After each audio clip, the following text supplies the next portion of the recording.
Hello दोस्तों, मैं उपेंद्र स्वागत करता हूं आपका आपके अपने चैनल जीएस रिवॉल्यूशन पे। तो कल हमने देखे थे 156 का क्वेश्चन, तो उसको आज कंटिन्यू करेंगे और जितने भी क्वेश्चन होंगे वो सारे के सारे आपके एग्जाम में आए हुए हैं। ऐसे क्वेश्चन चाहे वो एसएससी सीजीएल हो, सीएचएसएल हो, एमटीएस हो और सीपीओ और जो आपका एग्जाम है बंदर हुआ इसके भी क्वेश्चन हो और अदर कॉम्पिटिटिव एग्जाम रीजनिंग का यही लेवल है और इससे अच्छे लेवल पे भी क्वेश्चन अपन करेंगे। अब इन क्वेश्चनों को देखते हुए इनके जितने भी कॉन्सेप्ट है, जितने भी पैटर्न है, जैसे नंबर सीरीज का आता है उसको पैटर्न को देखेंगे, पैटर्न को फॉलो करते हुए आंसर को निकालेंगे। और पैटर्न का पता कैसे चलेगा कि ये किस पैटर्न को फॉलो कर रहा है, वो ऑब्जर्व करके और प्रैक्टिस, आपको प्रैक्टिस ही परफेक्ट बनाएगी। चलिए चलते हैं कल की सीरीज को कंटिन्यू करते हुए। अपन क्वेश्चन देखते हैं। अब फिर से संबंध वाला है रिलेशन का।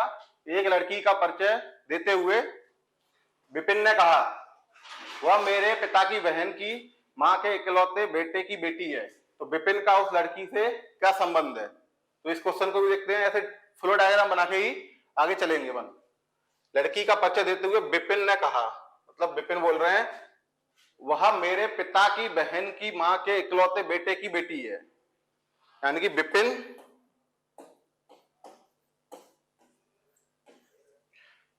बोल रहे हैं वह मेरे पिता, मतलब कि इस शख्स के बारे में बोल रहे हैं कि इनके पिताजी हैं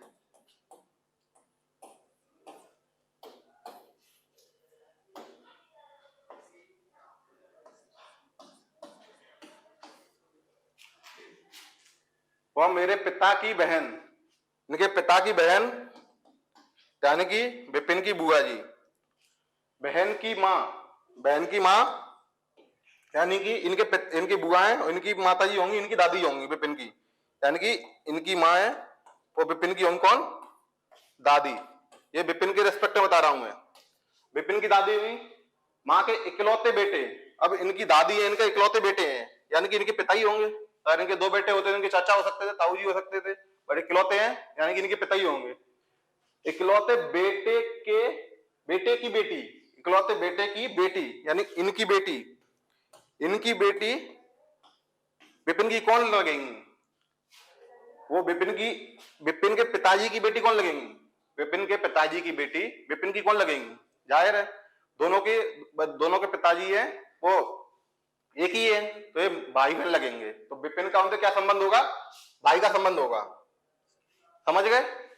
आपको क्वेश्चन के अकॉर्डिंग फ्लो डायग्राम से चलना है और फ्लो डायग्राम बनाते हुए जिसका रिलेशन पूछ रहा है उस रिलेशन को उससे कनेक्ट कर देना है, जो आंसर होगा वो निकल आएगा। चलिए नेक्स्ट क्वेश्चन चलते हैं। अंग्रेजी के शब्दकोश में निम्नलिखित में से कौन सा तीसरे स्थान पर आएगा? अब इन्होंने अंग्रेजी तो बोल रखा है पर अंग्रेजी इन्होंने दिया नहीं है। लोक प्रसिद्ध, राष्ट्रीय, प्राकृतिक और काल्पनिक। तो इनको अपन करना चाहें तो ये किसको बोल देंगे? Public famous. लोक प्रसिद्ध को पब्लिक फेमस बोल सकते हैं, तो ये पी से स्टार्ट हो जाएगा। राष्ट्रीय को इंग्लिश में अगर बोलेंगे तो नेशनल, तो एन से स्टार्ट होगा, क्योंकि इन्होंने इंग्लिश का बोल रखा है पर इंग्लिश में दिए नहीं है, सब हिंदी में दे दिए हैं और इंग्लिश में पूछ रहे हैं। कन्वर्ट कर सकते हैं अपन, वैसे क्वेश्चन कोई इतना वो नहीं है। नेचुरल को क्या लिखेंगे? प्राकृतिक को नेचुरल, और काल्पनिक को क्या लिखेंगे? इमेजिनरी।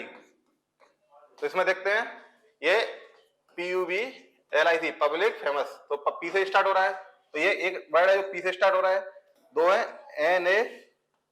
NATIONAL, एक है NATURAL नेचुरल, और थर्ड है आपका इमेजिनेशन,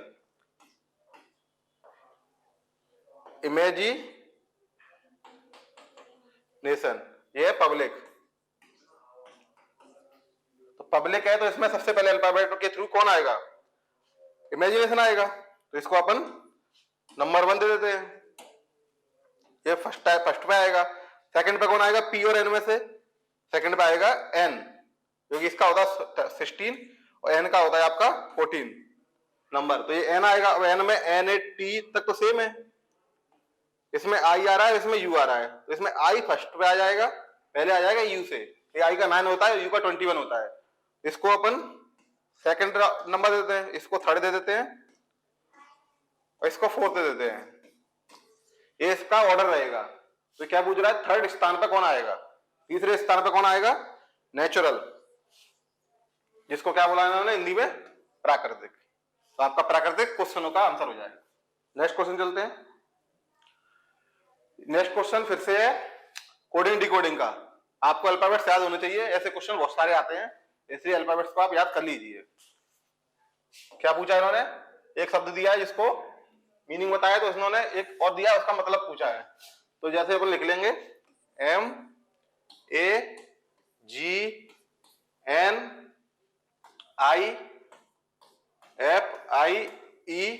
MAGNIFIER, मैग्नीफायर। इन्होंने क्या लिखा है इसको, FIER, फायर मैग्नी, MAGNI। इसमें आपको कुछ पैटर्न दिख रहा है, कुछ पैटर्न बन रहा हो, देखिए, मैग्नी फायर, फायर मैग्नी, इन्होंने जितने भी वर्ड्स थे उनका डिवाइड टू किया है, मतलब 50-50 ले लिया है, एक शब्द ले लिया है उसको रिवर्स कर दिया है।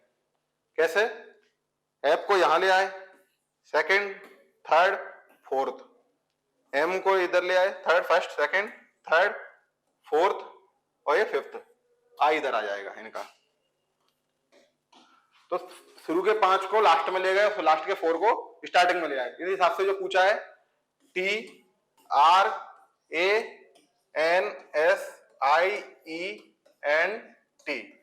इसके जो स्टार्टिंग के 5 हैं एस तक, और लास्ट के 4 हैं, इनको एक्सटेंड कर देंगे तो आपका जो पूछा है वो आंसर आ जाएगा। क्या आएगा, IENT, फिर TRANS, या मैच करा लीजिए किसमें, आपका आंसर हो जाएगा IENTSRAN, आपका बी ऑप्शन करेक्ट हो जाएगा। जो पैटर्न देखना है आपको कि पैटर्न कौन सा फॉलो हो रहा है, उस पैटर्न को ही फॉलो कराना है। क्वेश्चन में इतना ज्यादा वो नहीं है, पैटर्न आपने का पकड़ लिया, हर बार ऐसा नहीं कि पहले से पहला ही का देखना है, फर्स्ट से फर्स्ट सेकंड का सेकंड नहीं देखना है। देखना है कि वो ऑब्जर्वेशन से कि फर्स्ट का लास्ट से भी हो सकता है रिलेशन, फर्स्ट का लास्ट से, फर्स्ट का फर्स्ट से अपोजिट में रिलेशन हो सकता है, +2 हो सकता है, +5 हो सकता है, × 2 - 2 हो सकता है। तो वो जो पैटर्न है उसको देखना है जब वो फॉलो करेंगे। नेक्स्ट पे चलते हैं।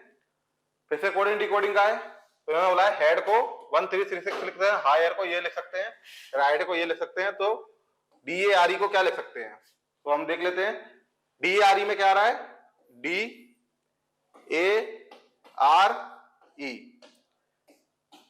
देखते हैं डी किस में, डी आपका इसमें 4th नंबर पे, इसका क्या कोडिंग है 6, तो डी का 6। फिर आ गया ए का क्या है थर्ड पे 5, इसका है 5। आर आपको किसमें मिलेगा, राइट में, राइट का क्या है 2, तो यहाँ 2 लिख देंगे। अब ई देखना है, ई किसमें, ई इसमें भी है, इसका क्या है 3। दोनों का सेम होगा तो वो पैटर्न होगा, दोनों का सेम नहीं होगा तो वो पैटर्न नहीं होगा, उसको देखना होगा क्या हो रहा है। यहाँ भी ई का 3 है, यानी कि सेम है, ई को लिख देंगे 3। इस हिसाब से इस डीयर का कोडिंग क्या हो जाएगा, 6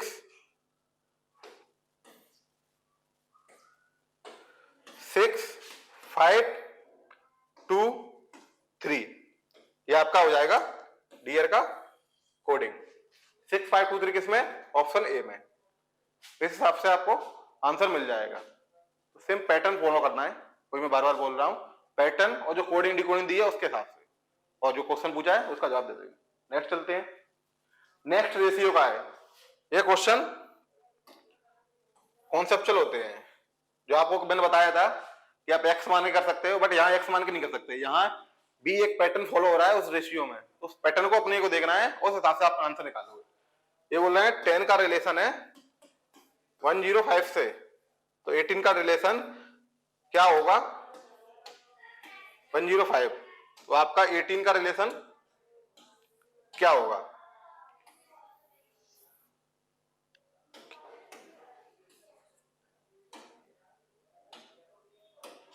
तो 18 का रिलेशन आपका क्या होगा।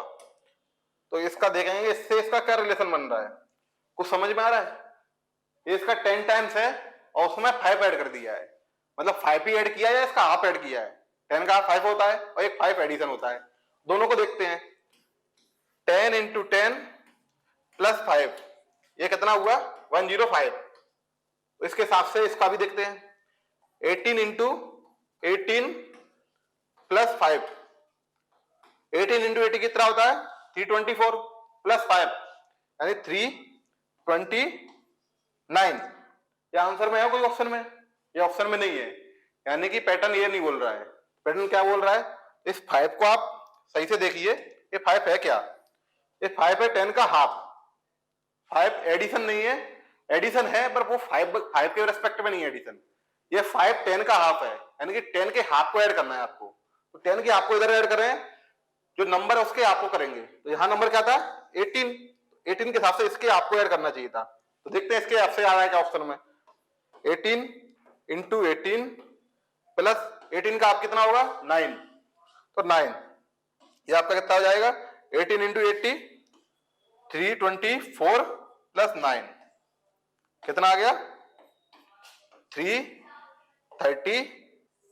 ये ऑप्शन में है 333, ये ऑप्शन में है। ऐसे क्वेश्चनों को देखना होगा आप हिट एंड ट्रायल से, जो पैटर्न फॉलो हो रहा है हिट एंड ट्रायल का, वो अगर पहले से दूसरे रिलेशन में तो दूसरे से अपन ने थर्ड से और फोर्थ में देख लिया, बट ऑप्शन में मैच नहीं करेगा, यानी आपका हिट एंड ट्रायल फेल हो चुका है। हिट एंड ट्रायल फेल हो चुका है तो नेक्स्ट पैटर्न देखिए, और कोई पैटर्न तो नहीं है। जैसे कि इस केस में देखा, इन्होंने ऐड 5 किया था, बट वो 5 एक नंबर नहीं था, 5 नंबर का हाफ था। 10 था तो इसका हाफ हो गया 5। इसी प्रकार हमने 18 में भी 5 ऐड कर दिया, बट ऑप्शन में मैच नहीं किया है। मैच नहीं किया तो हमने देखा कि 5 का हाफ 10 का हाफ कितना था 5, तो यहां हम नंबर को हाफ करेंगे। नंबर का हाफ कितना किया हमने नंबर का हाफ कितना किया 9।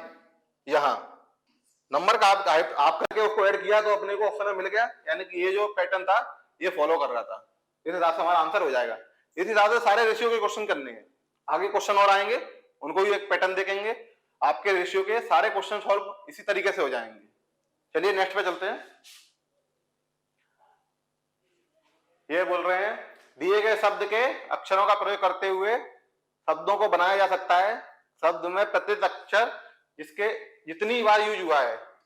कल ऐसा क्वेश्चन देखा था, एक वर्ड दिया इन्होंने, उसमें जितने भी लेटर हैं उन्हीं के जो जितनी बार यूज हुए हैं उनको यूज करके एक लेटर नया बनाना है। तो इसमें क्या दिया इन्होंने, इतना बड़ा वर्ड दे दिया है और उनसे पूछा कि ये किससे बन सकता है। तो इनकी फ्रिक्वेंसी यानी ये कितनी बार आ रहे हैं, बारंबारता हिंदी बोलते हैं, तो ये कितनी बार आ रहे हैं एक एक को देखेंगे। सबसे पहले आई कितनी बार आ रहा है इसमें, आई आपका आई आ रहा है आपका 1 2 बार आ रहा है। आई के बाद एन कितनी बार आ रहा है 1 2 बार आ रहा है एन। पहले इनका टोटल काउंट भी कर लीजिए 1 2 3 4 5 6 7 8 9 10 11 12 13 14 15, ये टोटल कितना है 15 है। पता चला कि इससे भी अपन क्रॉस कर जाएं तो वो नहीं करना है। फिर है एस कितनी बार आ रहा है 2 बार। टी कितनी बार है 1 2 3 बार। टी के बाद आर कितनी बार है आपका एक बार है। आर के बाद यू की फ्रिक्वेंसी 1 है।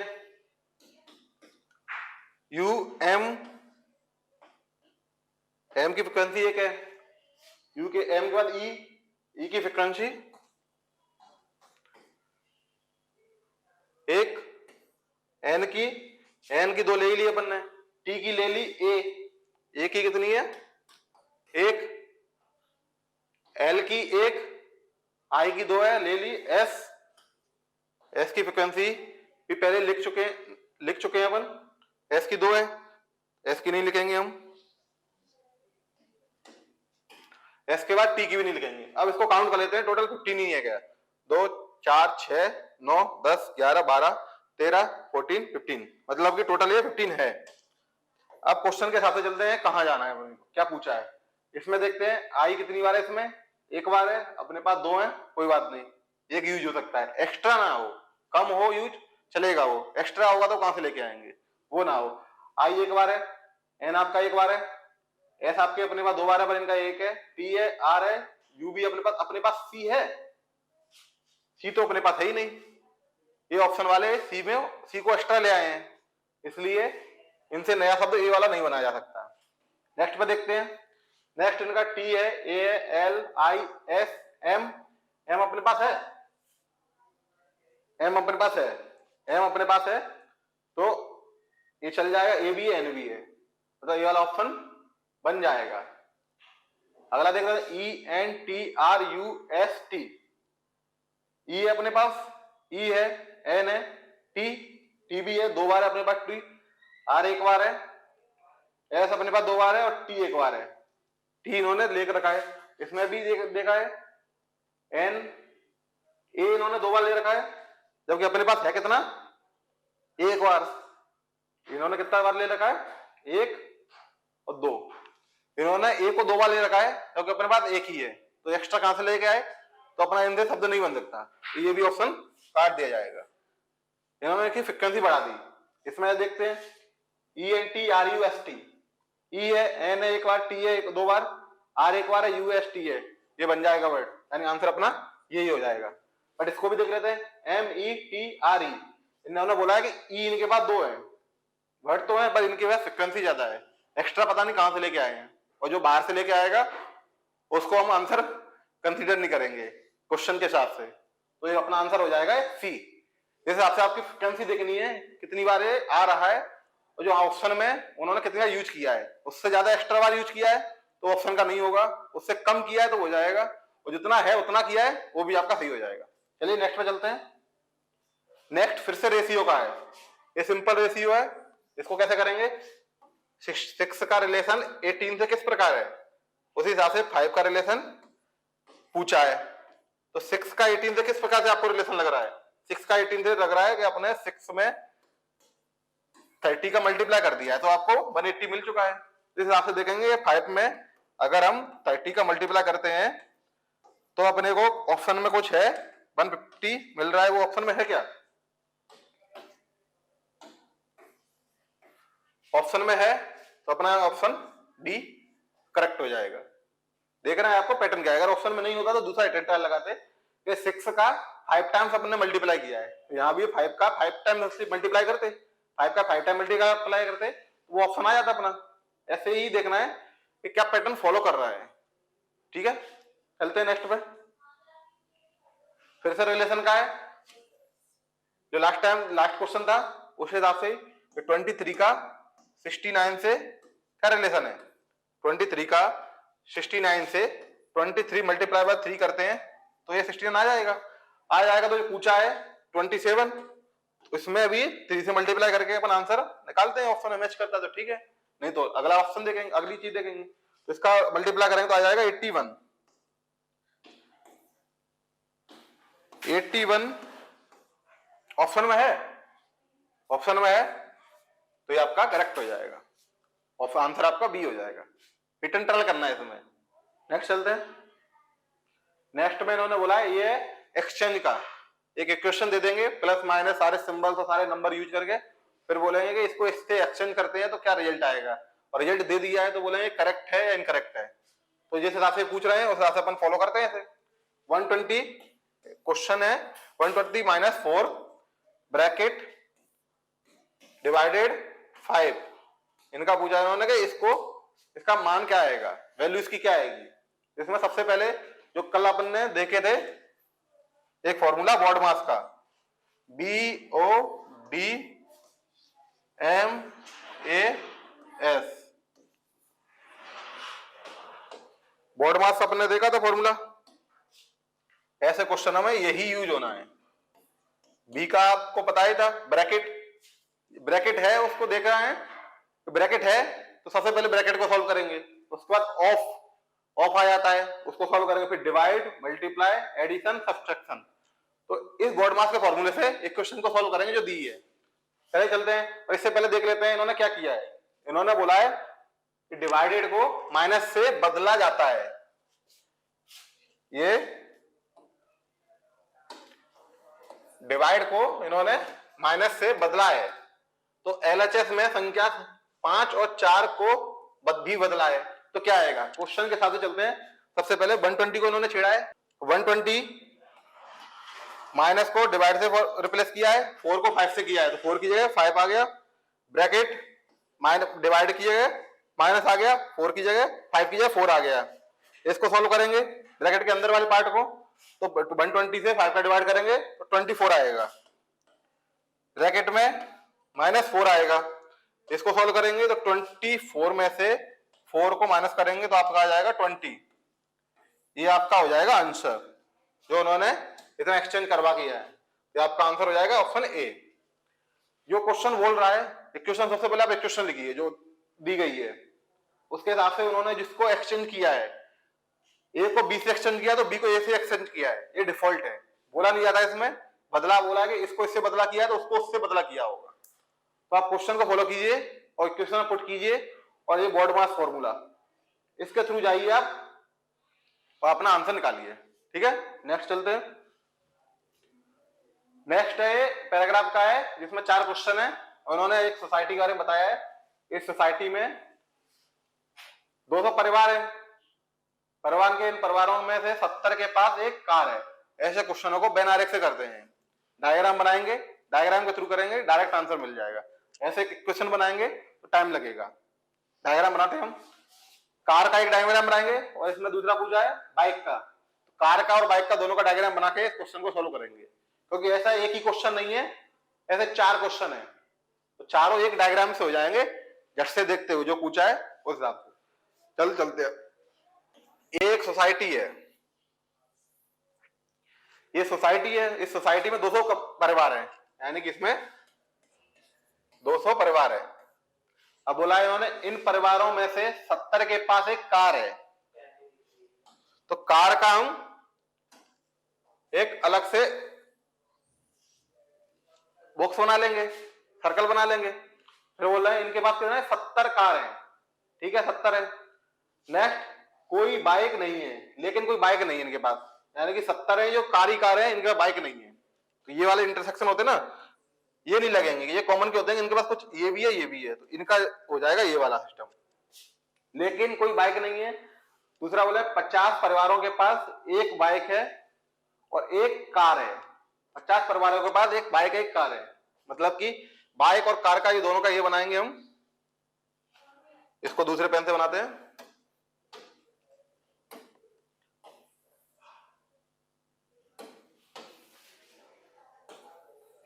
तो ये होगी आपकी कार, ये होगी आपकी बाइक, ये आपकी बाइक हो जाएगी। अब बाइक का और कार का दोनों है, ये किसके पास है 50 परिवारों के पास है, यानी दोनों का इंटरसेक्शन है ये। इसकी संख्या कितनी हो जाएगी 50 हो जाएगी। इसकी इन्होंने 50 दे रखी है, ठीक है। आगे क्या बोलते हैं कि एक 50 परिवारों के पास एक बाइक है और एक कार है, और 65 परिवारों के पास केवल एक बाइक है। 65 परिवारों के पास केवल बाइक है एक, ये है 65, इन्होंने इसको बोला है। और पहले बोला कि 70 के पास सिर्फ कार ही कार है ना, शुरुआत में बोला 70 के पास कार ही कार है, तो बोलते हैं 65 के पास केवल एक बाइक है, तो ये केवल एक बाइक का आ गया, इसमें रिलेशन नहीं है। ये दोनों का कॉमन आ गया 50 का, कार और बाइक वालों का, और ये सिर्फ कार वालों का आ गया। तो अपना ये क्वेश्चन जो बोला है उस हिसाब से अपना ने डायग्राम बना लिया है। अब शेष परिवारों के पास तो ना एक कार है और ना ही कोई बाइक है, मतलब कि ये 200 में से इन दोनों तीनों को जोड़ के तो 200 में से बचेंगे वो ये आ जाएंगे ना बिना बाइक वाले और बिना कार वाले। तो ये कितना होंगे, इनको ऐड करते हैं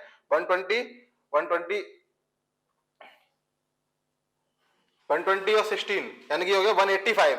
अब 185 में से जो अदर है वो कितने हैं 200 है टोटल, तो टोटल में से 185 घटाएंगे तो बचेंगे 15, मतलब कि ये 15 लोग हैं, इनके पास ना बाइक है, नो बाइक नो कार। ये जो क्वेश्चन पैराग्राफ बोला है उसका अपन ने डायग्राम फ्लो डायग्राम बना लिया है वेन आरेख से। अब जो क्वेश्चन बोला उस पर चलते हैं। सोसाइटी में कुल कितनी बाइक हैं, टोटल बाइक कितनी है। इन परिवारों के पास बाइक है 65, इनके पास टोटल जो बाइक भी है एक कार भी है, बट वो पूछ रहे हैं बाइक का। तो बाइक है तो इनके पास बाइक है, इनके पास बाइक है, तो इनका 50 प्लस 65 कितना हो जाएगा 125।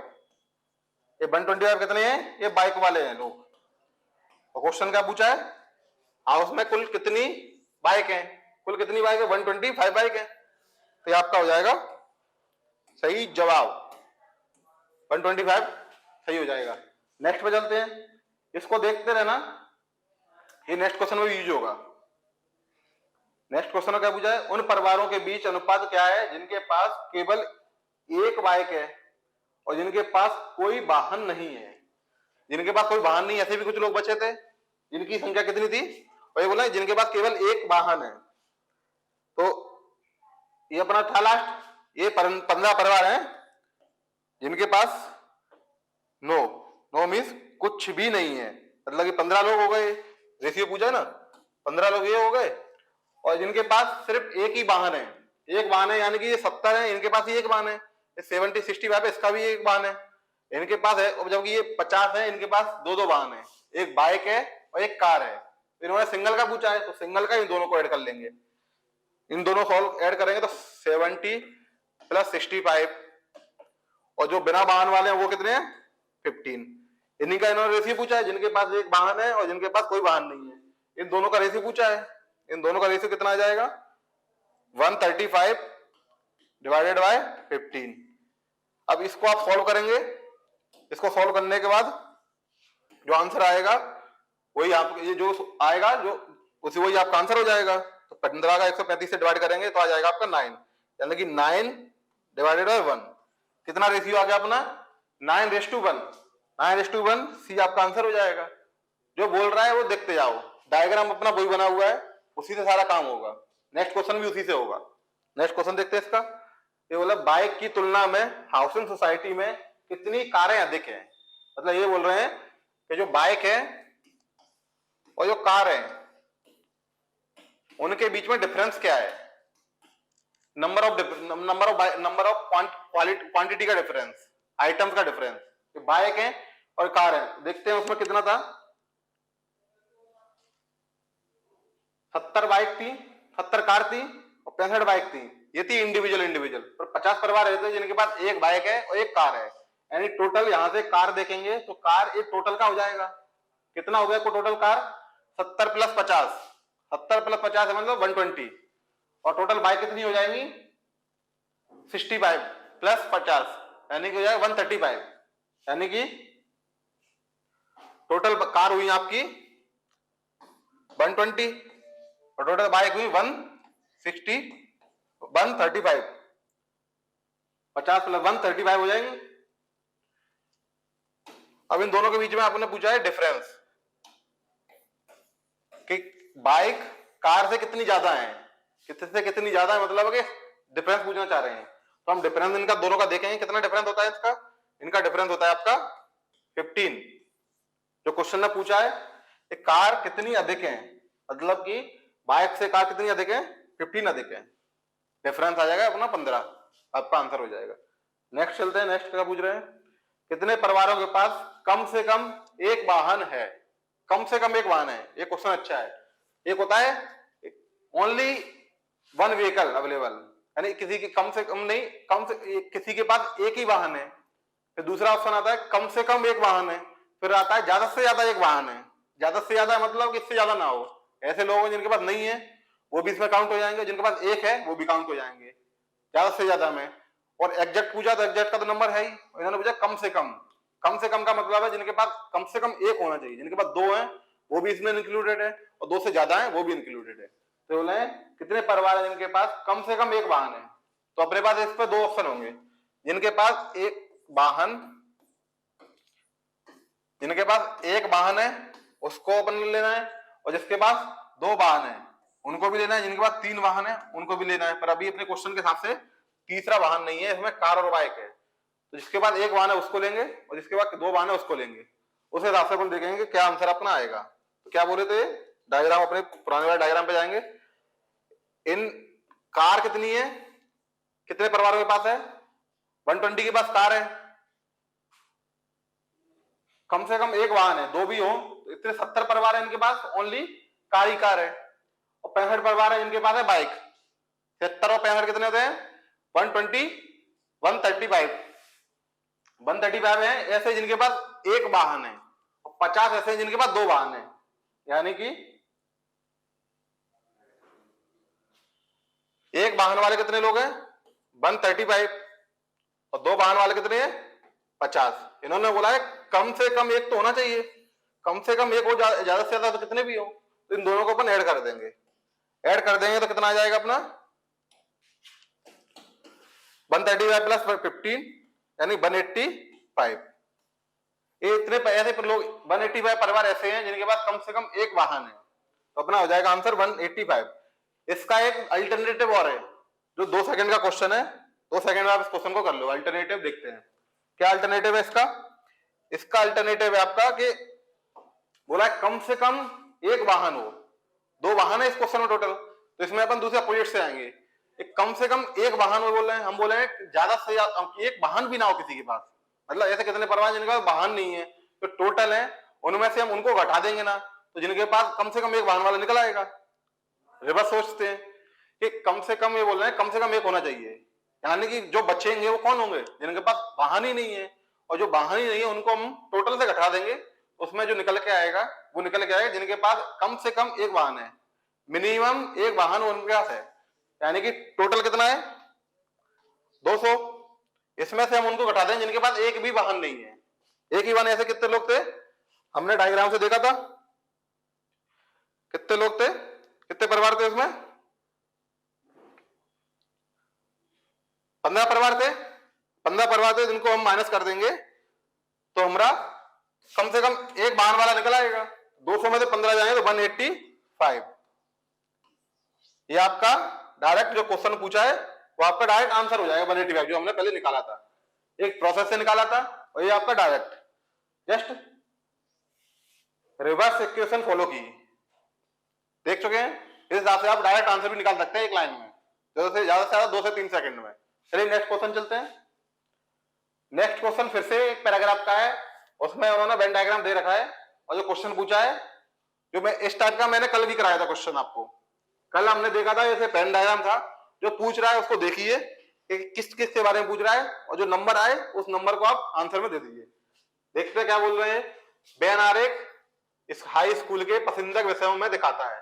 इसमें आयात, अपने को ये जो आकृतियां बनाई है ना, उन आकृति इतना कौन किससे रिलेट कर रहा है। इन्होंने बोला आयात को इन्होंने भौतिकी बोला है, यानी कि जो रेक्टेंगल है वो फिजिक्स वाला है।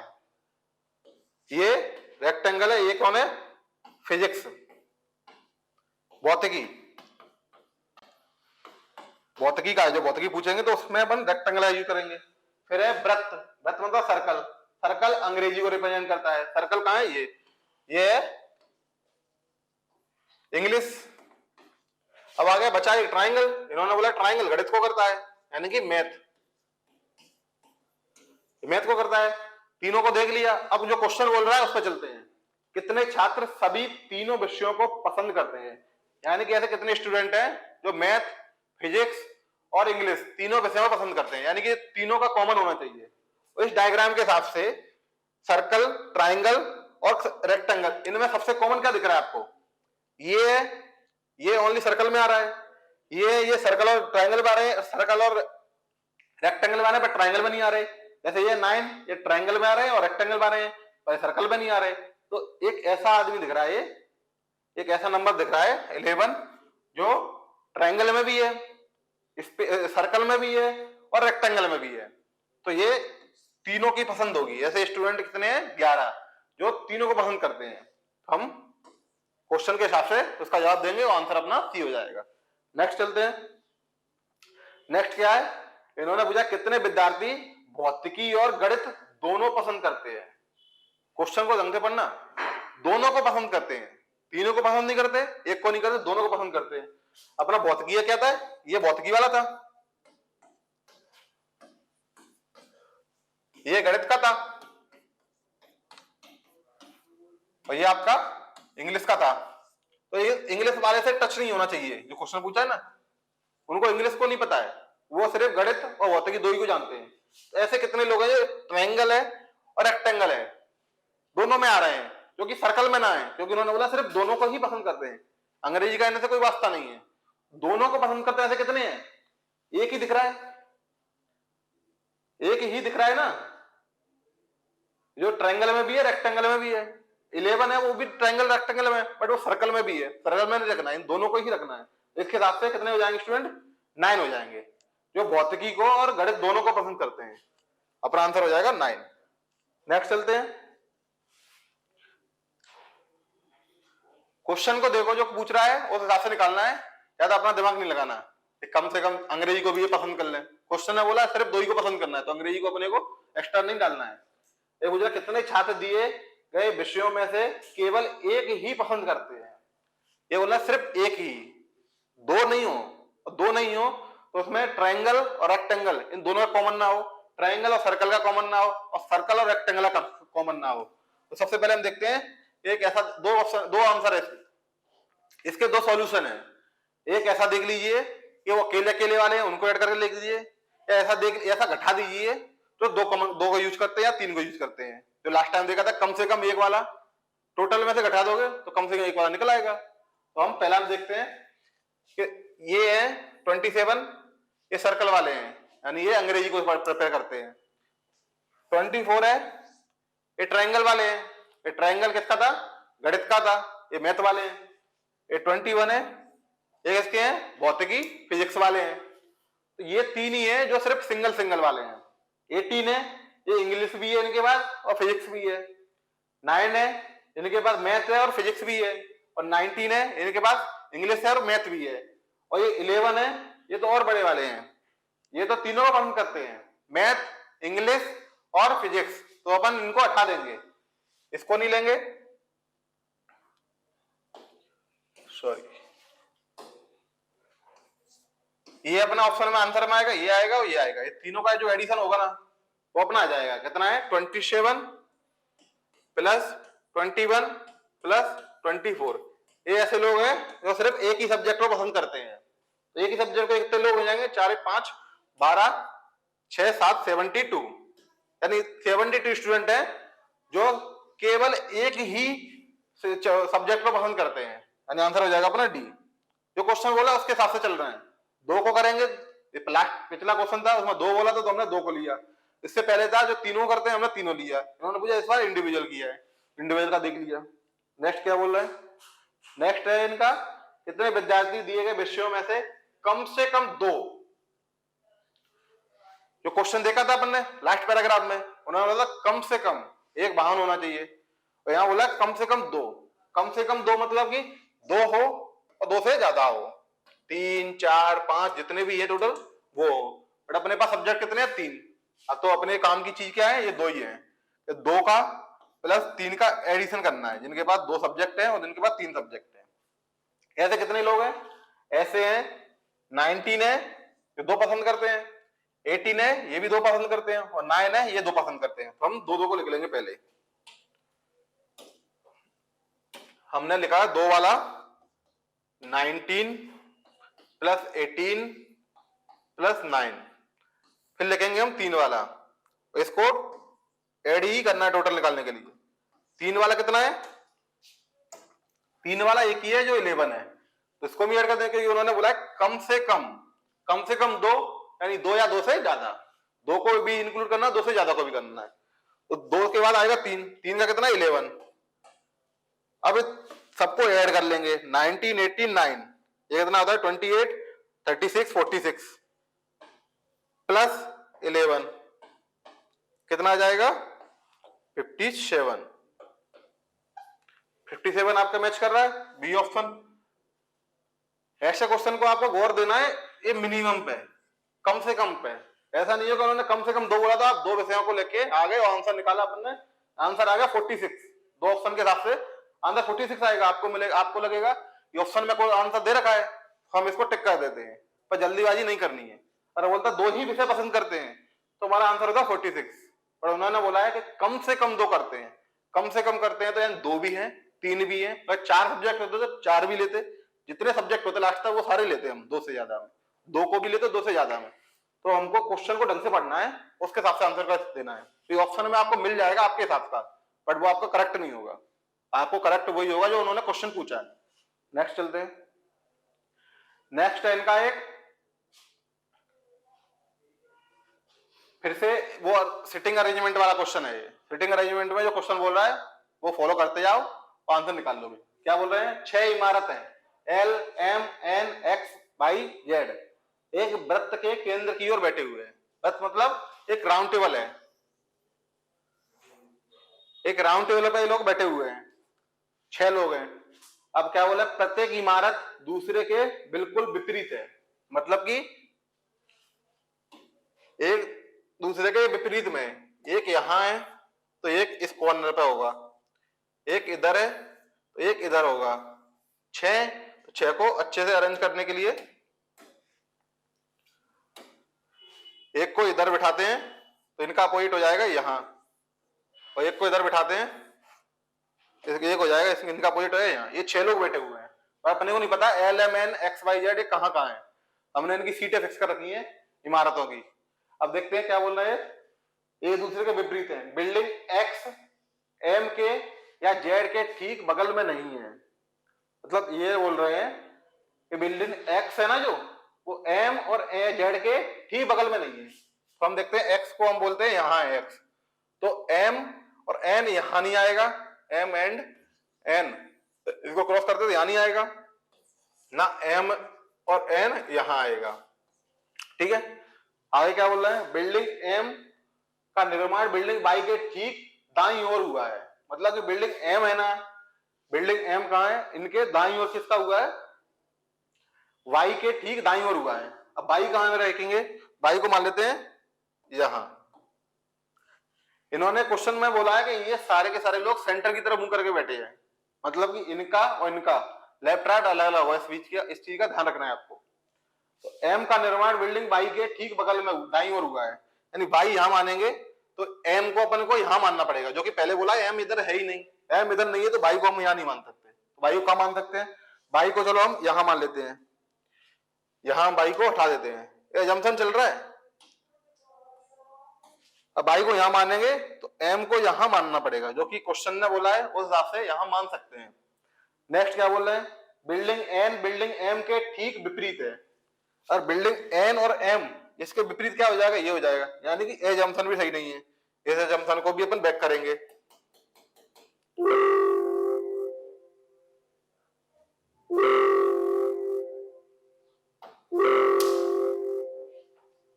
Y को अपन यहां भी नहीं मान सकते, यहां नहीं मान सकते तो Y को अपन यहां मान के देखते हैं। Y यहां मानेंगे तो M इधर आ जाएगा, क्वेश्चन के साथ कोई दिक्कत नहीं है।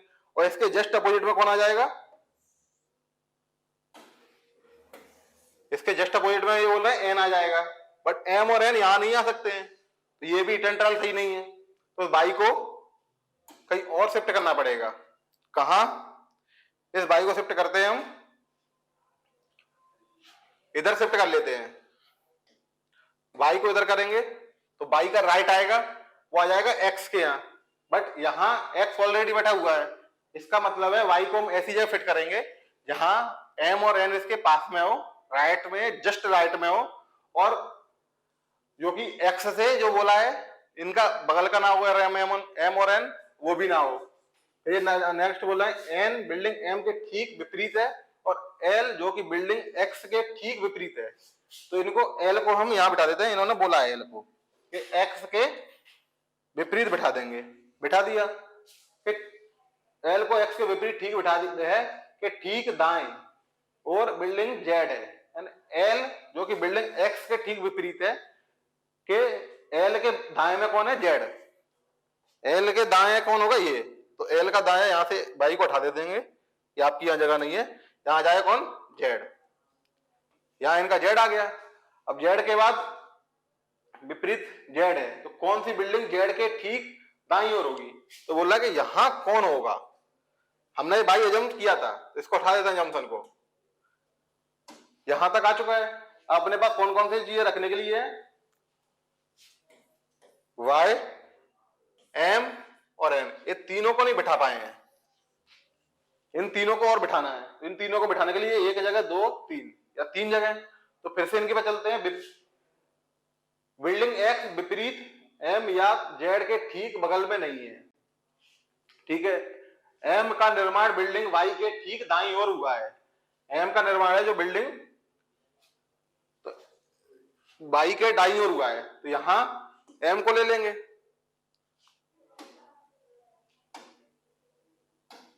यहां हम वाई को ले लेंगे। ये बोले ना बिल्डिंग एम का निर्माण ठीक वाई के दाईं ओर हुआ है, तो हमको यहां वाई को मानना पड़ेगा। यहां वाई माने तो इनके दाईं हो जाएगा ये वाला, तो यहां आ जाएगा अपना एम और इसके जस्ट अपोजिट में चला जाएगा एन। तो ये अपना पूरा अरेंजमेंट बन गया। ये शुरुआत में क्या बोले थे कि प्रत्येक बिल्डिंग एक दूसरे के विपरीत है। एक्स बिल्डिंग एम या बिल्डिंग जेड के ठीक बगल में नहीं है, जेड के बगल में है नहीं है एम, एक्स एम के बगल में नहीं है। यानी कि ये अपना जो फॉर्मूला था, जो अपने सिटिंग अरेंजमेंट किया था, कर चुके हैं। अब जो क्वेश्चन बोला है उस हिसाब से चलते हैं। कौन सी बिल्डिंग जेड के ठीक दाईं ओर होगी? जेड का दाया, जेड कहां है? जेड है आपका इधर है। अब इनका दाया होगा ए वाला, इनके दाएं में कौन बैठा हुआ है? एन। हिसाब से इसका आपका आंसर हो जाएगा एन। समझे? एक सिटिंग अरेंजमेंट करना है round table circle. Round table है एक सर्कल के साथ सर्कल जैसी, उसमें जो जैसे बोल रहा है उसको फॉलो कराते जाइए। बीच में लगेगा कि ये बोल रहा है पर फॉलो नहीं हो पा रहा है, जम्सन मान है, तो उसको एक रफ डायग्राम में कीजिए इधर, उस अपने ओरिजिनल डायग्राम में मत कीजिए। जैसे अभी अपने इसमें दिखाया था मैंने आपको, पर आपको नहीं करना है, वरना ये आप मिटा नहीं पाएंगे। मेरे पास तो था इरेजर तो मिटा लिया, आप भी मिटा पाएंगे। तो रफ में कीजिए और फॉलो हो रहा है तो उसको लास्ट में फाइनली दे दीजिए टचअप, आपका आंसर निकल आएगा। जैसे कि हमने अभी बाई को यहां माना, यहां माना, यहां माना, यहां माना, नहीं हो रहा था, इधर ये जेड आएगा। बट यहां भाई लास्ट में जाते जाते अपने को पता चल गया कि वाई को कहां रिप्लेस करना है, और उसके हिसाब से पूरा टेबल कंप्लीट हो गया।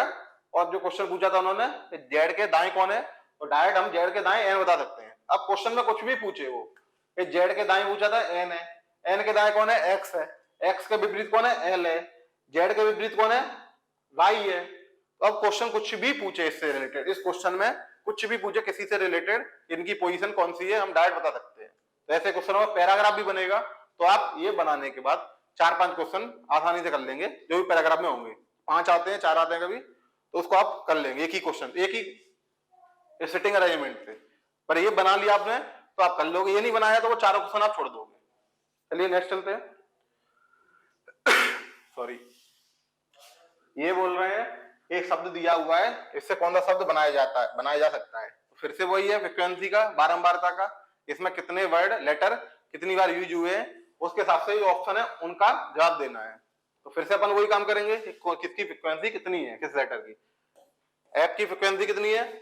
1, ओ 1, आर, आर की 1, एम 1, आई की ये तो 1 ही 1 है। 1 2 3 4 5 6 7 8 9 10, टोटल है 10 आपके। इसको भी देखना है। एम के बाद आई, आई 1 है, डी 1 है,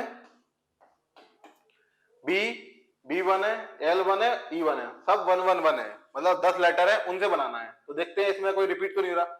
इसमें ई 2 बार आ रहा है, यानी कि ये ऑप्शन अपना नहीं होगा, क्योंकि ये ई को एक्स्ट्रा लेके आए हैं, जबकि ई अपने पास एक ही है। नेक्स्ट चलते हैं। इन्होंने क्या लिया है? M A R B L E. अपने पास एम है, ए है, आर है, बी है, एल है और ई है। तो ये अपना आंसर हो जाएगा। अपने को आगे भी जाने की जरूरत नहीं है, इससे अपन आंसर निकाल सकते हैं, पर फिर भी आगे देखते हैं। अपना आंसर तो निकाल लिया अपने भी, इसमें देखते हैं इसमें कुछ एक्स्ट्रा लेके आए हैं क्या है। D E M A R F, इसमें ये भी एक्स्ट्रा कुछ नहीं लेके आए, तो ये भी हो जाएगा। पूछा इन्होंने कौन सा शब्द नहीं बनाया जा सकता, इसको ध्यान देना, नहीं बनाया जा सकता है, यानी कि ये बनाया जा सकता है, ये भी बनाया जा सकता है। तो ये B R O M I D E, ये भी बनाया जा सकता है। यानी कि कौन सा नहीं बनाया जा सकता? ए ऑप्शन नहीं बनाया जा सकता। इसका मतलब है कि अपना आंसर हो जाएगा ए। क्वेश्चन में क्या बोला उसको ध्यान में रखना है कि नहीं बनाया जा सकता। अगर इसमें बोला होता कि बनाया जा सकता है, तीनों ऑप्शन आंसर हो जाते, बट अपन सेकंड पर रुक के इसको टिक कर देते, थर्ड को अपन चेक ही नहीं करते क्योंकि अपने क्वेश्चन सही से पढ़ा नहीं। क्वेश्चन को ध्यान से पढ़ना है कि नहीं बनाया जा सकता है। चलिए नेक्स्ट चलते हैं। नेक्स्ट फिर से कोडिंग डिकोडिंग का है, बड़ी इजी वाला है। इसमें डायरेक्ट ही कोडिंग दे रखी है, उसको डिकोड करना है। फाइनली ऐसे क्वेश्चनों में ये देखो कि क्या पूछा है, फिर उसके हिसाब से क्वेश्चन पे जाओ। ये क्या पूछा है, TEACH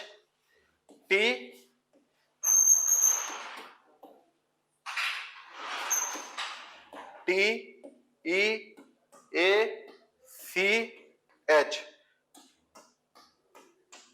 ये पूछा है, इसका क्या कोडिंग होगा? इसका कोडिंग होगा, टी का क्या है ऊपर, टी का ये सेंटर में कितना है 8, यानी टी को अपन 8 लिख सकते हैं।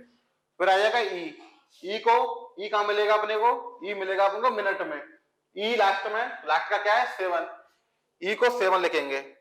ए कहां मिलेगा अपने को, कैच में मिल जाएगा, तो ए को कितना लिखेंगे 1, ए की कोडिंग है 1। सी फिर से पूछा है इन्होंने, सी की कोडिंग कितनी है 3, सी की 3। और एच की कोडिंग कितनी है, एच अपने को मिल जाएगा मैच में, एच को ढूंढो मैच में, एच है 5, तो एच मिल जाएगा 5। तो जो पूछा है इन्होंने TEACH, तो कैच का आपका किसमें आ जाएगा, कैच का आपका आ जाएगा 8 7 1 3 5, ये आपका आ जाएगा कैच का। अब कैच का आ जाएगा तो ये देख लीजिए 8 7 1 3 5 कहां है, 8 7 1 3 5, ये 7 8 है, नहीं आएगा, 8 7 1 3 5, यानी आपका आंसर हो जाएगा डी। इसमें सबसे सही तरीका है, ये वो वाली डी कोडिंग नहीं है जो अल्फाबेट का नंबरिंग है, ये इन्होंने अपनी हिसाब से दी है नंबरिंग, इन्होंने अपने हिसाब से दी है तो हम इनके हिसाब से चलेंगे, ये अपने हिसाब से नहीं देंगे तो हम इन्हें अपने हिसाब से चलाएंगे, क्योंकि एक नॉर्मल है डी कोडिंग वाला, ए का 1 होता है और जेड का 26 होता है नॉर्मल में, हम उससे करेंगे, इन्होंने दे रखा है तो हम इनके हिसाब से चलेंगे। नेक्स्ट चलते हैं। नेक्स्ट है एक ये कॉमन का है, कंपल का है कि युग्म कौन से होंगे, युग्म कौन है, लेखक किताब, इन दोनों का क्या रिलेशन है, लेखक और किताब का, लेखक और किताब मतलब कि एक राइट, इनको इंग्लिश में बोलेंगे राइटर और बुक, राइटर ने बुक लिखी यानी कि ये इसकी कलाकृति है, इसने अपनी कला का जौहर दिखाया है, इसने लिखी है, यानी किताब कौन लिखता है, लेखक। ऐसे ही रिलेशन देखना है ऑप्शन में। ये सुई और दर्जी, सुई को दर्जी ने बनाया है, सुई को दर्जी ने नहीं बनाया है, सुई सिर्फ दर्जी यूज करता है अपने काम के लिए, वो बनाता नहीं है, तो इसका इसके हिसाब से रिलेशन तो नहीं बन रहा है। ये बोल रहा है कि प्रोडक्शन का, तो इसको कट कर देंगे। दूसरा बोला है चिकित्सक और मरीज, मरीज चिकित्सक को बनाता है, नहीं बनाता, ये तो डॉक्टर है, ये इसका इलाज करता है, किताब का इलाज थोड़ी करता लेखक, इन्होंने लिखा है जैसे, तो इसके हिसाब से ये भी आंसर नहीं होगा, ये इसको ठीक करता है, चिकित्सक डॉक्टर वो बनाता नहीं है, मरीज मरीज जाता है और डॉक्टर ठीक करता है उसे, मतलब उसका पेशेंट है। अब आ जाओ बढ़ई और फर्नीचर, ये लग रहा है बढ़ई है वो क्या बनाएगा, फर्नीचर, उसका काम ही है फर्नीचर बनाना, जैसे लेखक का काम किताब लिखना है वैसे ये फर्नीचर, बढ़ई का काम फर्नीचर बनाना, तो अपना आंसर हो जाएगा। फिर भी अपन चौथा ऑप्शन देखते हैं, ज्वेलर सोना, ज्वेलर कौन होता है, ज्वेलर सोना बेचता है, ज्वेलर सोना बनाता नहीं है, प्रोडक्शन नहीं करता, उसका प्रोडक्शन उसका मायने में होता है, बट हाँ उसको उस ज्वेलरी को जो डिजाइन होता है वो ज्वेलर्स देता है, बट यहाँ डिजाइन की बात नहीं है ना, सोना डिजाइन या गहने बोल देता तो बोल देते ज्वेलरीज, तो ज्वेलर ज्वेलरीज बनाता है, ज्वेलर सोना नहीं बनाता है, गोल्ड नहीं बनाता है, इसलिए वो आंसर आपका नहीं होगा। तो हमारा आंसर हो जाएगा बड़ा ही फर्नीचर बनाता है। रिलेशन देखना है क्वेश्चन के हिसाब से, क्वेश्चन में क्या क्या रिलेशन है उस हिसाब से करना है, ठीक है। नेक्स्ट चलते हैं। एक समूह में 30 लोग हैं, यदि एक दूसरे से हाथ मिलाते हैं तो कुल कितने हाथ मिलाए ना संभव है, मतलब ये लोग बोल रहे हैं कि 30 लोग हैं और वो एक दूसरे से हैंडशेक करते हैं, हाथ मिलाते हैं, तो टोटल कितने हाथ मिलाए जाएंगे। तो मैंने इसको दो तरीके से देखते हैं, एक है कि पहला व्यक्ति है वो कितने लोगों से हाथ मिलाएगा 29 से प्लस, क्योंकि टोटल बोल रहा है ना, दूसरा व्यक्ति कितने लोगों से हाथ मिलाएगा, आप बोलोगे ये भी 29 से मिलाएगा, बट जो पहला व्यक्ति इससे मिला चुका है सेकंड से, उसको डबल काउंट कर रहे हो आप, काउंट करना है सिंगल सिंगल, ये जो पहली बार हाथ मिला रहा है उससे, पहली बार मिला रहा है तो ये 28 से मिलाएगा, तो 28 वाला तीसरा वाला 27 से मिलाएगा। ऐसे करके फाइनली कितने लोगों से हाथ मिलेंगे? लास्ट में जो सेकंड लास्ट रहेगा वो सिर्फ एक ही व्यक्ति से हाथ मिलाएगा, जो लास्ट वाला है, तो एक ही से मिलाएगा। इस पूरी सीरीज को आप ऐड कर दीजिए, आपको आंसर मिल जाएगा। इसको ऐड करने का दो तरीका है, डायरेक्टली मैनुअली ऐड कीजिए। अगर ये बड़ा होता, बोल देते 800 लोग हैं वो हाथ मिला रहे हैं, तो आप 800 लोग 799 7 से 98, अब इनको आप कैसे ऐड करते हैं? उसके लिए फॉर्मूला है जो आपको मैंने बताया था,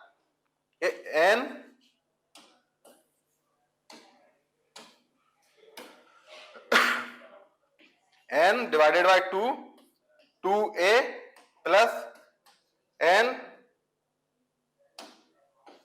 माइनस 1 इंटू डी।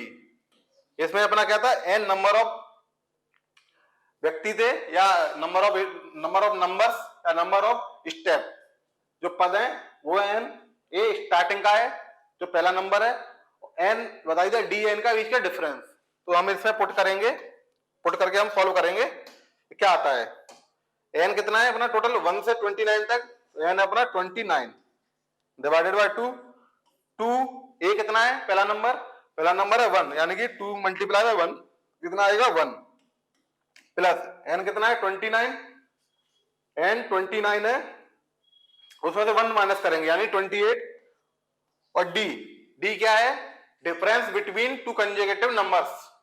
तो टू कंजुगेटिव नंबर्स कोई भी नंबर उठा लीजिए, उसके बीच का डिफरेंस बताइए क्या है। 28 और 29 का डिफरेंस क्या है? 1 1 और 2 का डिफरेंस क्या है? 1, यानी कि d क्या हो जाएगा? 1। तो अपन मल्टीप्लाई बाय 1 इसको सॉल्व करेंगे। 29 डिवाइडेड बाय 2 2 प्लस 28, यानी कि 29 डिवाइडेड बाय 2 मल्टीप्लाई बाय 30। इसको सॉल्व करेंगे, ये 15 बार 15 इंटू 29 कितना हो जाएगा? 135, 15 दूनी 30 और 43, यानी ये आ जाएगा 435। आपका आंसर हो जाएगा 435। ये लेंथी प्रोसेस है, इसको आप कर सकते हो। अब इसमें ही आएगा ये क्वेश्चन परमुटेशन का, कैसे है? पीएनसी का, कॉम्बिनेशन एंड परमुटेशन। तो इसको हम उससे देखते हैं और झट से इसका आंसर देखेंगे क्या आएगा। पीएनसी में होता है ये जितनी भी चीजें उनमें से अगर किसी चीज को उठाना है, किसी जैसे इन्होंने बोला ना एक दूसरे से हाथ मिलाना है, एक दूसरे से हाथ मिलाना है, तो कोई भी रैंडमली मिलाएगा पर वो रिपीट ना हो, उनको ऐड करना है। तो इस हिसाब से हम देखेंगे कितने लोग हैं? 30 लोग हैं, 30 लोग हैं। सी होता है कॉम्बिनेशन। ये कॉम्बिनेशन कैसे बनेगा? तो 30 लोग हैं, 30 में से कितने अपने को लेने हैं? एक हाथ मिलाने के लिए 2 लोग। ये आपका हो जाएगा आंसर। सिंपल, एक ही क्वेश्चन, एक ही फॉर्मूले से एक ही लाइन में 2 सेकंड में आप आंसर पा सकते हो। ये पीएनसी का कमाल है। आप पीएनसी सीखोगे तो आपको पता चलेगा कि इजीली तरीके से आप जवाब दे सकते हो। अब इसको सॉल्व करेंगे। अब सॉल्व करने का तरीका क्या है? ये फैक्टोरियल में आता है, जो ऊपर होता है उसको लिखते हैं फैक्टोरियल में, यानी कि फैक्टोरियल 30 डिवाइडेड बाय, ऊपर वाले को नीचे वाले से माइनस करते हैं और उसको फैक्टोरियल में लिख देते हैं 30 माइनस 2, और नीचे वाले को भी फैक्टोरियल में लिख देते हैं। अब फैक्टोरियल का मतलब होता है, फैक्टोरियल x है तो x multiply by x minus 1, x minus 2, ये सब मल्टीप्लाई में, और ये कब तक चलता जाएगा? जब तक कि एक ना आ जाए। ये फैक्टोरियल का मतलब होता है। तो फैक्टोरियल को आप इस हिसाब से देख सकते हैं कि फैक्टोरियल को सॉल्व कैसे करना है। जब तक करना है तब तक वो बन ना आ जाए, एक एक माइनस करते करते। तो इसमें देखेंगे, इसको सॉल्व करेंगे हम, इसको सॉल्व करेंगे। फैक्टोरियल 30 को लिखेंगे 30, इसको इरेज कर लें थोड़ा,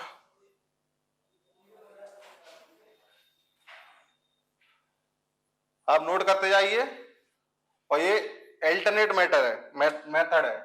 इसको सॉल्व करेंगे 30 मल्टीप्लाई बाय 29 मल्टीप्लाई बाय, यहां अपन 28 ही रखते हैं फैक्टोरियल को, क्योंकि अभी अपने को पता चलेगा 28 क्यों रखा है, इसको और आगे सॉल्व क्यों नहीं किया।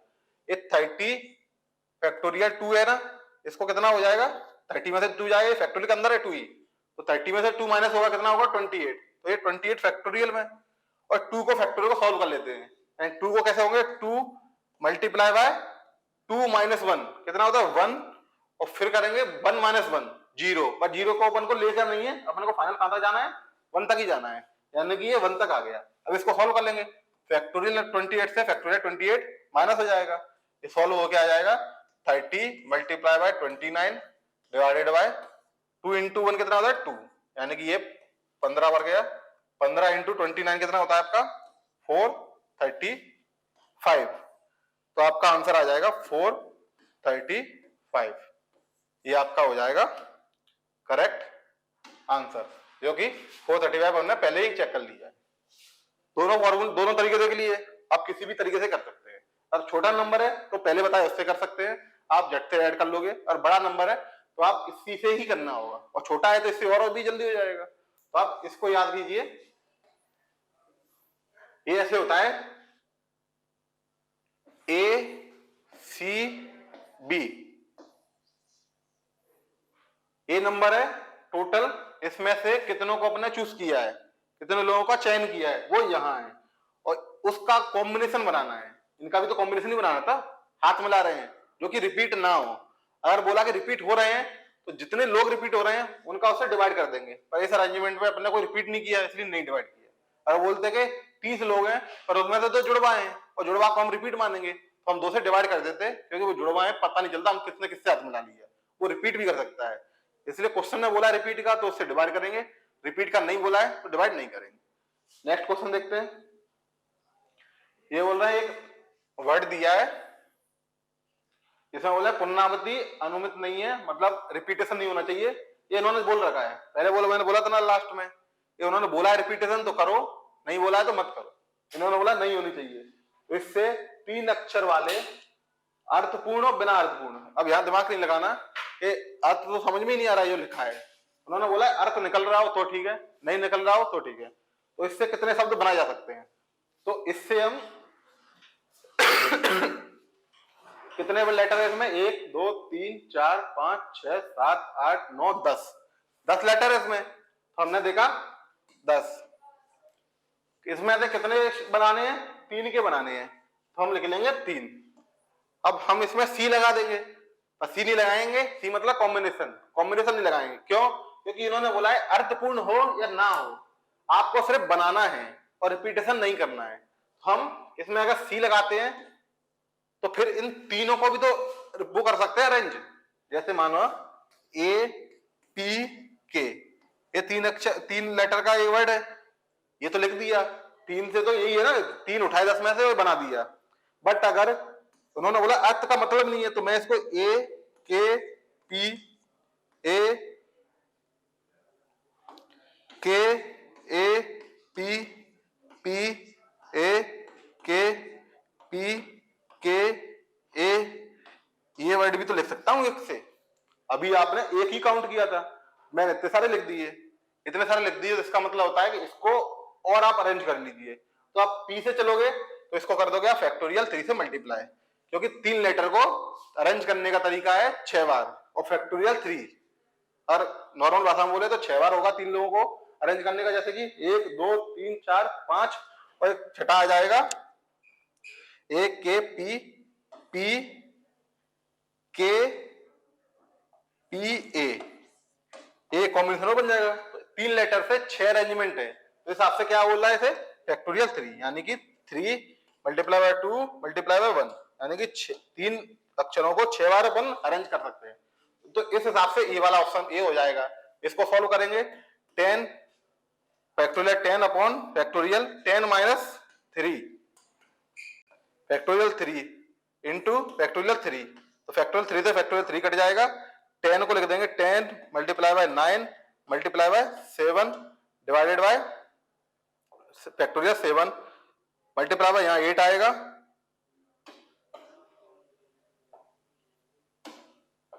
Multiply by 8 multiply by factorial 7 आएगा, तो 7 से 7 कट जाएगा, इसको जोड़ेंगे तो आ जाएगा 720, आपका आंसर आ जाएगा 720। अगर हम इसको परमुटेशन से करते हैं, ये तो कॉम्बिनेशन हो गया, इसको हमने अरेंजमेंट कर दिया। परमुटेशन का मतलब ही होता है कि लिया कोई लेटर या वर्ड, उसको लिया उसके बाद अरेंज कर दिया विदाउट रिपीटेशन। उन्होंने रिपीटेशन का मना किया, रिपीटेशन अगर होता कोई लेटर में तो अपन रिपीटेशन को डिवाइड कर देते। इसी का सीधा फॉर्मूला होता है पी, इसको इस हिसाब से भी लिख सकते थे हम कि 10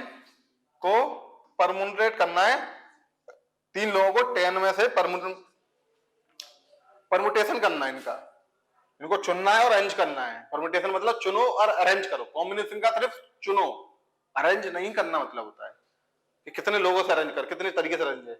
इससे ये ड्राइव हो जाता है, तो ये फॉर्मूला है। और इसको कैसे लिखते हैं, इसको लिखते हैं फैक्टोरियल 10 अपॉन फैक्टोरियल जो नीचे वाला है 10 माइनस 3, बस ये लिखते हैं। इसमें फैक्टोरियल जो नीचे वाला है उसको नहीं लिखते, इसको लिखेंगे फैक्टोरियल 10 अपॉन फैक्टोरियल 10 माइनस 3।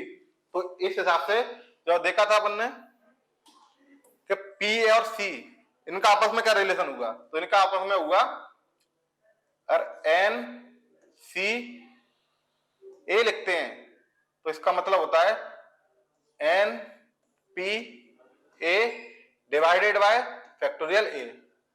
ये एक तरीका है, फॉर्मूले का रिलेशन ये है। दूसरा रिलेशन क्या है, दूसरा रिलेशन आपका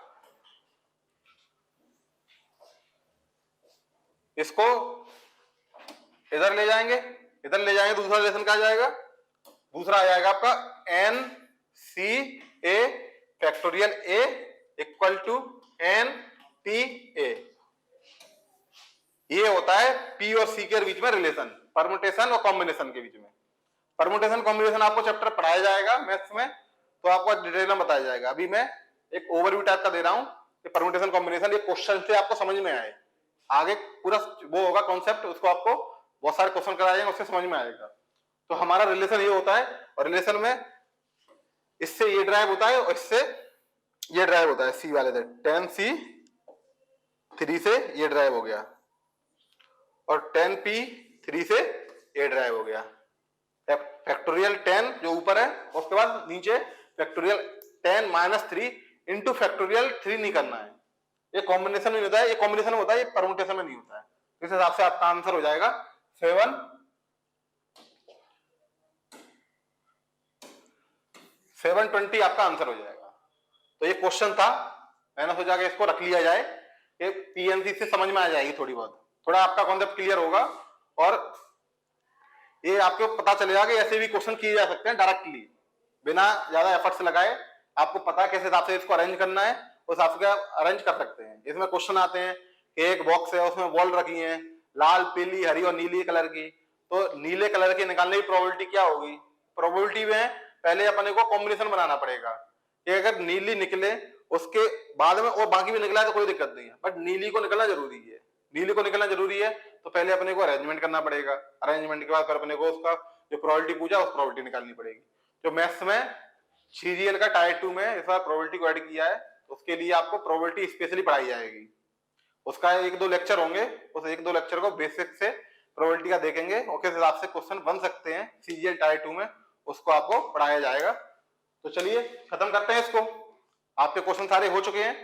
नेक्स्ट लेक्चर आएगा आपका सीजीएल के रीजनिंग के लिए, जिसमें टायर 1 और टायर 2। टायर 2 में तो इस बार ही ऐड हुआ है रीजनिंग, तो टायर 1 जो जिसके अच्छे अच्छे क्वेश्चन है, चाहे वो एमटीएस ही क्यों ना हो, क्योंकि एमटीएस में भी अच्छे क्वेश्चन आते हैं, कोई दो चार क्वेश्चन आ जाते हैं। सीपीओ का है कोई क्वेश्चन अच्छा लगा कॉन्सेप्ट बेस्ड, जिससे सारे कॉन्सेप्ट क्लियर हो रहे हैं, वो क्वेश्चन डाल देंगे हम। एक्चुअल में सारे क्वेश्चन होंगे प्रीवियस ईयर के, उससे रिलेटेड एक क्वेश्चन लेंगे, उससे रिलेटेड जितने भी कंसेप्ट हैं, जितने भी तरीके हैं, जितने भी पैटर्न हैं, उन सारे को अपन कर लेंगे, जिससे कि उस टाइप के क्वेश्चन आए तो हम सॉल्व कर पाए अच्छे से।